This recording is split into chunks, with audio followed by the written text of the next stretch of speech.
Oke, semua. Assalamualaikum warahmatullahi wabarakatuh. Selamat pagi, selamat siang, selamat sore, atau selamat malam untuk ya semuanya yang buka. Yang terhormat Bapak Ibu tutor dan mungkin teman-teman mahasiswa yang akan nonton video ini. Jadi pada kali ini saya akan mempresentasikan tugas 2 saya pada mata kuliah pelajaran pemrograman berbasis web. Oh ya, perkenalan dulu, nama saya Iqbal Fadila. Saya dari UPBJJ UT Jakarta. Nah, tugasnya ini nih. Jadi pada tugasnya itu saya diminta untuk membuat sebuah aplikasi web sederhana untuk pemesanan bahan ajar di Universitas Terbuka pada praktik kedua ini. Jadi kita berfokus pada aplikasi website, yang dimana kita menggunakan Vue.js sebagai frameworknya. Nah ini kita website yang dikembangkan itu harus ada halaman stok bahan ajarnya, terus juga trackingnya, DO, delivery order, lalu juga sama stok. Oke, kita langsung masuk ke programnya aja. Nah, ini dia programnya. Di sini bikin strukturnya 3, yaitu ada CSS, terus juga JS sama HTML. Biar gampang, kita masuk dulu ke indeks HTML-nya. Ini mungkin kurang lebih kayak gini programnya. Memang panjang. Di sini ya di setiap fungsi atau variabel atau bahkan program yang saya buat itu saya masukkan komentar di dalamnya, yang dimana untuk mempermudah pembelajaran. Semisal kayak, nah ini nav itu apa sih? Sistem ini yaitu nav itu adalah bagian navigasi utama untuk berpindah halaman pada website kayak gitu. Itu juga ada logo identitasnya, masukin STTA, terus juga ikonnya segala macam. Nah ini kontainer utama untuk halamannya dengan efek animasi fade in, jadi kayak pas muncul kayak wah kayak gitu. Kurang lebih kayak gini langkah-langkah. Satu, mengisi data formulir pesanan resmi atau pesanan, input name, terus juga saya masukin error message di sini, jadi akan muncul pesan error name kalau misalnya name-nya itu nggak valid gitu. Terus juga masukin nama lengkap sesuai KTP segala macem. Sini banyak. Langkah 2, memilih alokasi kategori bahan ajar. Kita bisa pencet tombol switch tab di sini untuk membeli buku intinya. Dan tab, aduh. Ini katalognya, program katalognya, terus juga sub keranjangnya, karena ada keranjangnya di websitenya. Nah, cukup panjang. Nah ini untuk indeks HTML-nya. Tuh. Nah di sini tuh sektor pendefinisian state atau properti data internal yang reaktif untuk melayani interface HTML. Di sini ada UPBJJ list.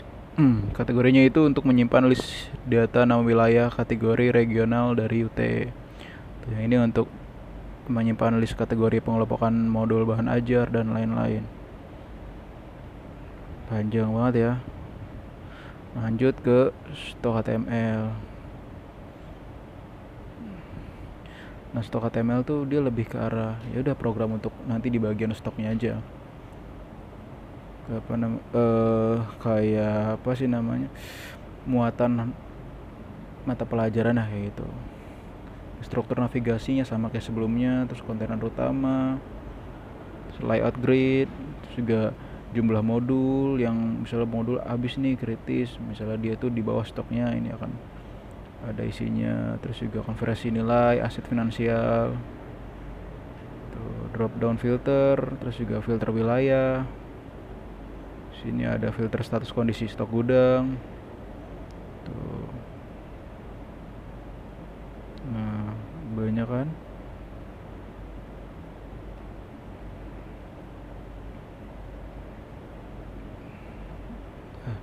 Ini untuk stoknya, karena cukup banyak, pusing juga kalau emang diliatin. Terus ini bagian trackingnya, delivery order di sini programnya. Biar nggak terlalu lama, Udah, kita langsung ke programnya aja, kita jalanin. Nah, untuk JavaScript-nya, oh ya, kita masuk dulu ke CSS style-nya. Ini tuh desain atau UI dari programnya nih. Saya pakai untuk desainnya saya pakai warna hijau, perpaduan hijau dan putih, karena menurut saya itu elegan aja, kayak emerald jatuhnya. Tuh, ya, navigasi barnya, layoutnya, wizard, terus modifikasi state active wizard. Tuh banyak di sini. Rata-rata sih pakai warna hijau dan putih. Ini biar elegan aja sih sebenarnya. Tuh. Kita langsung mulai aja. Nah, kurang lebih kayak gini. Yang tadi saya bilang saya pakai perpaduan hijau dan putih. Nah, ini tuh untuk pemesanannya, di bagian pemesanan ada form pemesanan bahan ajar. Ini mana ini tuh ya ada 4 tahapan ketika kita ingin memesan, yaitu adalah data pemesanan, pilih item, pengiriman, dan juga konfirmasi. Dalam data pemesanan resmi ini kita memasukkan, misal kita masukin NIM mahasiswa, misal NIM saya 0535532435. Nah, kita masukin nama lengkap. Misal saya masukin nama saya sendiri, Iqbal Fadila. Oke. Nah, terus ini kita masukin UPBJJ-nya, karena saya dari Jakarta, kita pilih Jakarta. Di sini saya kasih alert atau peringatan. Jadi kita harus mengisi seluruh instrumen data ini secara akurat biar tidak terjadi error. Jadi kita masukin alamat domisili saya, kita masukin aja ini jalan apa ya, jalan jalan apa ya, Bikini Bottom misal. Nah, lanjut komplikasi, kita masuk ke tab atau ke tahapan pilih item. Di sini tuh kita bisa pilih dua, kita mau buku satuan atau building paket. Misal kita mau bisa building paket, kita bisa pilih paket IPS dasar atau IPA dasar.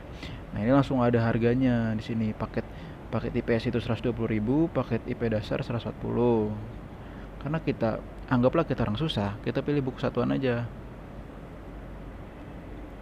Misal kita ambil MK wajib aja nih, pengantar manajemen sama akuntansi, buku yang kita beli. Harganya 65.000 dan 60.000. Oke, di sini ada keranjangnya. Kalau di TikTok keranjang kuning. Nah, itu dia. Nah, ini ada total estimasi harga. Totalnya 125. Lanjut kita metode kirim. Nah, di metode kirim ini kita ada dua jenis pengiriman, yaitu ada reguler dan ekspres. Bedanya apa sih? Reguler tuh 3 sampai 5 hari, dan untuk ekspres itu pengirimannya 1 sampai 2 hari gitu.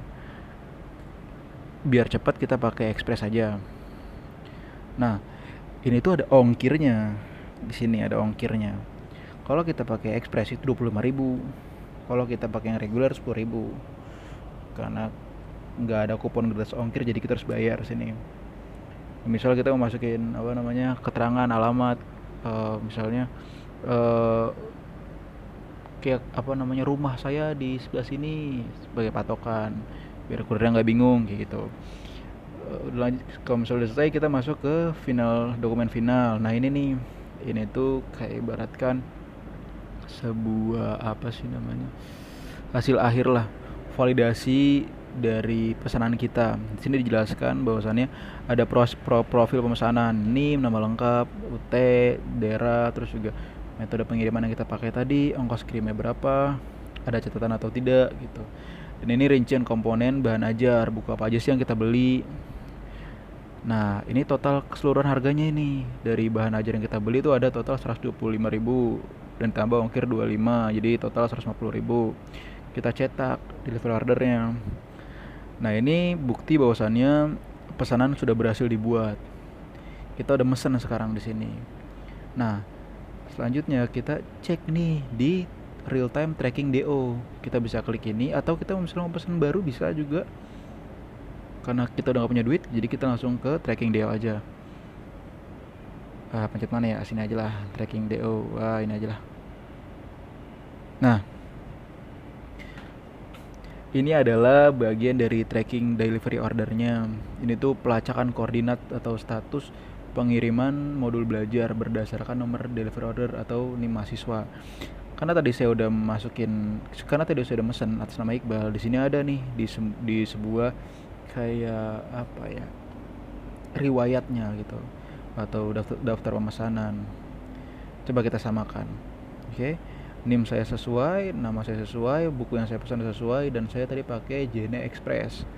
Tanggal pengiriman dan status kurir itu sedang menunggu pengiriman dengan harga total biaya 150, sesuai kan? Nah, kita lacak aja di sini. Kita bisa melakukan pelacakan. Tuh, di sini jelas pada tahun ini, bulan ini, tanggal sekian itu pesanan diterima. Nah, estimasi paket tiba di lokasi itu tanggal 24, jadi kurang lebih 3 hari. Oke. Nah, disitu kita simulasi pembayaran aja, kayak refresh gitu. Nah, langsung pada tanggal 21 sekian menit sekian paket sedang menuju perjalanan menuju transit gudang transit regional. Lagi paket diterima oleh pemesan. Lanjut lagi. Dan sudah selesai, itu paket, tandanya paket udah sampai, kayak gitu sih. Dan ini statusnya udah jadi terkirim. Kita tracking DO lagi, lihat bedanya. Sudah yang tadi dalam perjalanan sekarang menjadi terkirim. Sama halnya kayak ini juga, kita bisa refresh aja misalkan kayak gitu. Terus selanjutnya ini ada stok gudang di sini. Stok gudang ini kayak misalnya stok bahan ajar yang tersedia kayak gitu. Misal mata kuliah pengantar manajemen, ini sebuah kategorinya dia mata kuliah wajib. Nah, ini PBJJ-nya Jakarta, rak lokasi, harga satunya sekian. Stok aktualnya itu ada di 28, amannya 20, statusnya aman. Jadi stoknya itu masih banyak, masih oke lah. Lo akuntansi dia 60.000, stok aktualnya 7, safety 15, menipis kayak gitu. Misal kita ini tuh kayak misalnya alert lah, atau kayak ngasih tahu kalau misalnya stok tuh udah menipis. Dari stok aman itu 8, stoknya tinggal 2 pada buku dasar-dasar sosiologi, makanya dia stoknya masuk kategori menipis kayak gitu. Mungkin kayak gitu. Sekian mungkin tuh video tugas dari saya. Kurang lebihnya mohon maaf jika memang ada penjelasan dari saya yang kurang dimengerti. Mohon dimaklumi karena saya sedang belajar juga. Terima kasih telah meluangkan waktunya. Selamat malam.